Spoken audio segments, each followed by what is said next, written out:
Hey guys, Chris Broken Nib RC. Um, just hopefully this will be a quick video. The last one was like 45 minutes. I just couldn't shut up.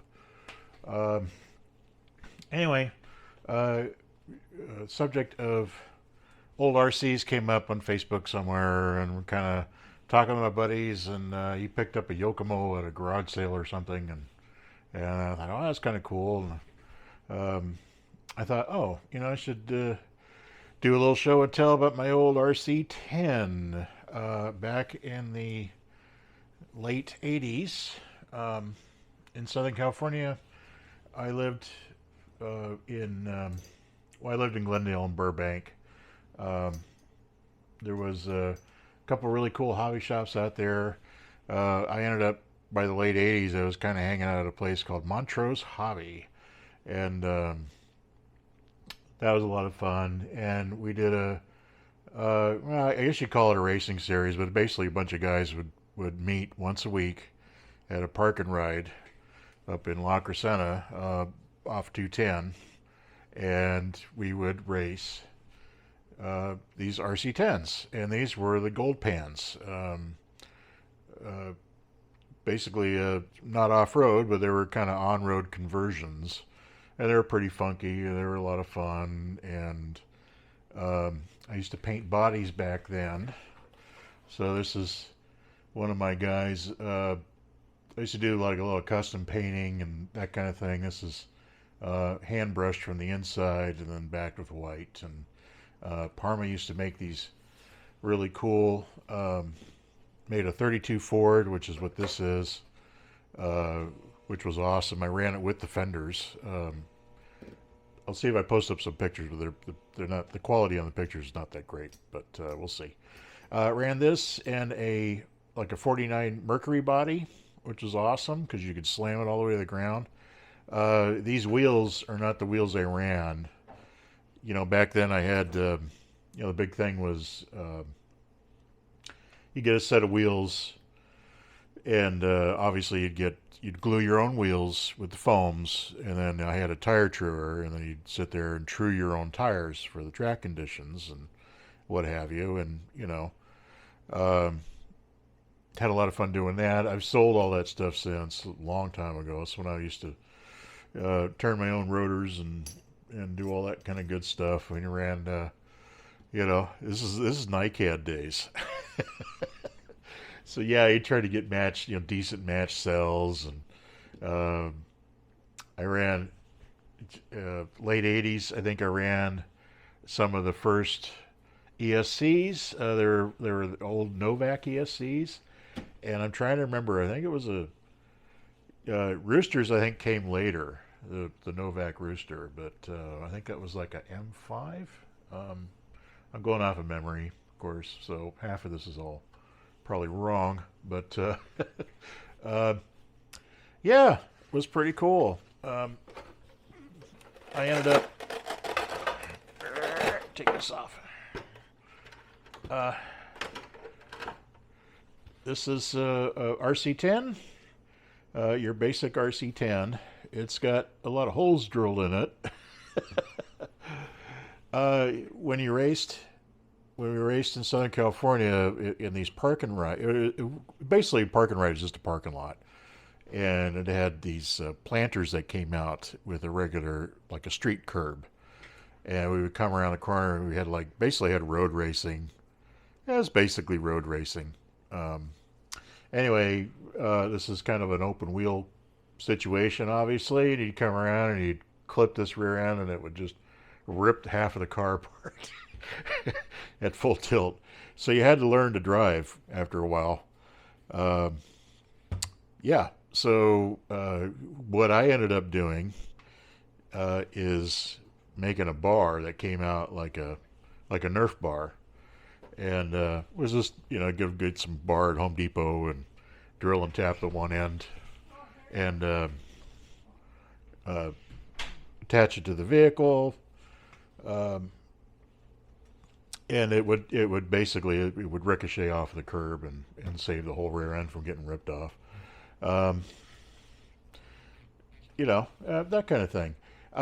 This has a what they call a MIP. This was a MIP in those days. Had a lay down kit, which is basically just a couple hunks of nylon that so you could lay down your shocks. And these shocks, this thing sat for a long time. I think I got it kind of rolling again. I found some tires somewhere, but these aren't trued, so they're way too big, um, and it's a little funky. I ended up putting a Millennium system in it. This is like one of the first Millennium systems, and I didn't race with this. Obviously, this was raced in the late '80s, and then it sat in a box and for about 200 to 300 moves, and then back in, I don't know, around 2000 or something, ended up with a Slash, and then I ended up buying a Millennium system in it, which is one of now I guess it's one of the earlier ones of the Millenniums. Anyway, I kind of rebuilt this thing. The transmission is basically the transmission out of like a RC. I had the truck. I had the Truggy RC10 GT. But it's basically just a 3-gear transmission in it. I did have originally I did have the 5-gear from the early days of Associated. Yeah, so it's got the 3-gear in it now, and I think I've got a 64 pitch gears, which were kind of cool because they really they made a kind of a fun noise. It sounded like a jet taking off. Did a lot of, you'd dye your own parts. Like the nylon was pretty easy to dye, and a lot of these parts you would dye. I think it has, no, these are the original RC10 I arms on it. A lot of the problem with these gold pans is that they would take a kind of a beating, and they would twist. You'd end up kind of twisting them. So the thing was, you'd have to tear apart the car, and you'd slam it down on a table with a 2x4, and you'd bang a sucker straight. Very scientific in those days. Yeah, and obviously you couldn't get, the pans were like really plentiful. I knew a guy that used to buy 10 or, he'd buy like 10 of them at a time and powder coat them in different colors. I mean, it was the 80s, so everything was neon this and neon that. He either resell them or run them himself. But yeah, I just thought I'd kind of show this off. I think I'm going to try to get it running again. I have a Spectrum receiver in it, but it's pretty old. But I think that'll run in my DX4. Should be good. The servo I'm sure, is very, very tired.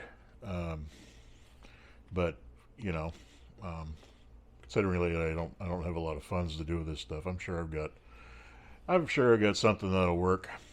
And yeah, it's got a kind of the rear end's kind of a little closer to the ground than the front end. I think these shocks need to be rebuilt and see if I have some decent springs I could put on there. I don't know where these copper guys came from, but it's pretty stiff stuff.